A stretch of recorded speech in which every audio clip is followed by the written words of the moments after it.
everybody who ever died, everybody who's under the power of death, would not stay dead.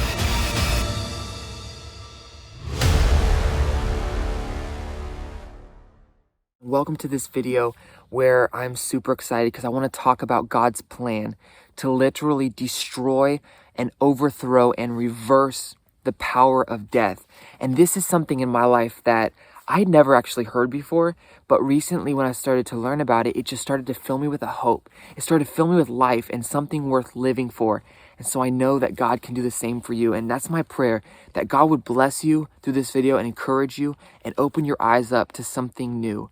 So let's jump right in. What if every aspect of life was like a game where there was a purpose for every character? If that's the case, what is the purpose of death? The more I go through life, the more I experience the pain of death.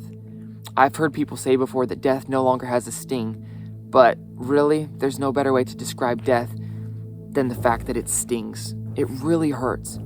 And just in the past few years, I've lost several different people that I just really loved. So if our whole life is going towards this day when we're gonna die, then the wisest thing any person could do and spend their whole life doing would be to figure out how to overcome death. Because everything you try to accomplish, everything you try to do is all leading up to a day where it's all gonna be lost unless you know how to live forever. So let's talk about how to live forever. So death is God's enemy. God hates death. I remember recently I talked with a person, I was talking about God's plan to overthrow death.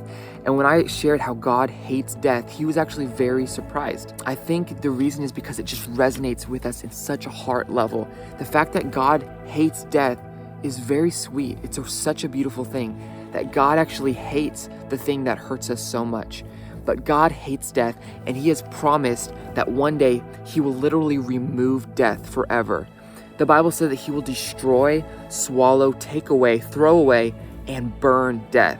Check out this verse from Isaiah 25. And he will destroy on this mountain the surface of the covering cast over all people, and the veil that is spread over all nations. He will swallow up death forever. And the Lord God will wipe away tears from all faces. The rebuke of his people he will take away from all the earth. So God describes death almost like this giant blanket that's covering all people. It's covering all nations. And that's just a really interesting picture. Just imagine the whole world covered with this giant blanket, and that blanket is the power of death.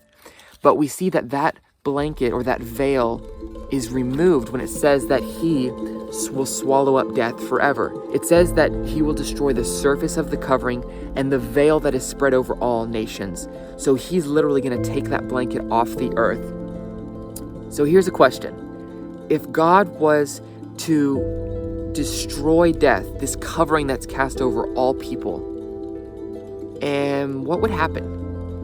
Well, obviously everybody who ever died, everybody who's under the power of death would not stay dead. That's kind of crazy. Imagine everybody just bursting out of the earth, like death being reversed, where just like people went down into the grave, they come right back up alive. That's literally the picture you see. Your dead shall live, together with my dead body they shall arise. Awake and sing, you who dwell in the dust, for your dew is like the dew of herbs, and the earth shall cast out the dead. Okay? So the earth is going to be like casting out all the dead people. That's kind of crazy. Daniel 12:2, many of those who sleep in the dust of the earth shall awake, some to everlasting life, some to shame and everlasting contempt. Jesus said, do not marvel at this, for the hour is coming in which all who are in the graves will hear his voice and come forth. Those who have done good to the resurrection of life, and those who have done evil to the resurrection of condemnation. In that passage, it's described as the dead coming forth. So we see the dead arising, awaking, being cast out of the earth, and even coming forth. In John, when a friend of Jesus dies, you remember, it's Lazarus. You know, Jesus goes to see his sisters, and his sister comes running up to Jesus crying. And she's like, Lord, if you had been here, my brother would not have died. But even now I know that whatever you ask of God, God will give you. Jesus said to her, your brother will rise again. Martha said to him, I know that he'll rise again in the resurrection. And it's like, we can see how even Martha had put her hope in this certain day when death would be reversed. And then Paul talks about how death is God's enemy too.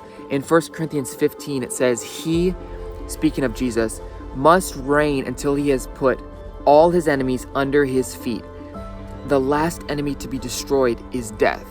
I think that's really important that we remember death is not destroyed yet.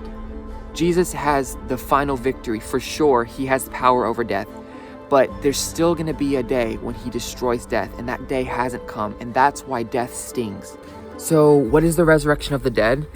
It's the event where God finally swallows, takes away, and destroys death forever, and that causes all the dead to rise up or wake up. They're going to burst out of the graves. The earth is going to cast them out. They will come forth. They will awake. That is the resurrection of the dead.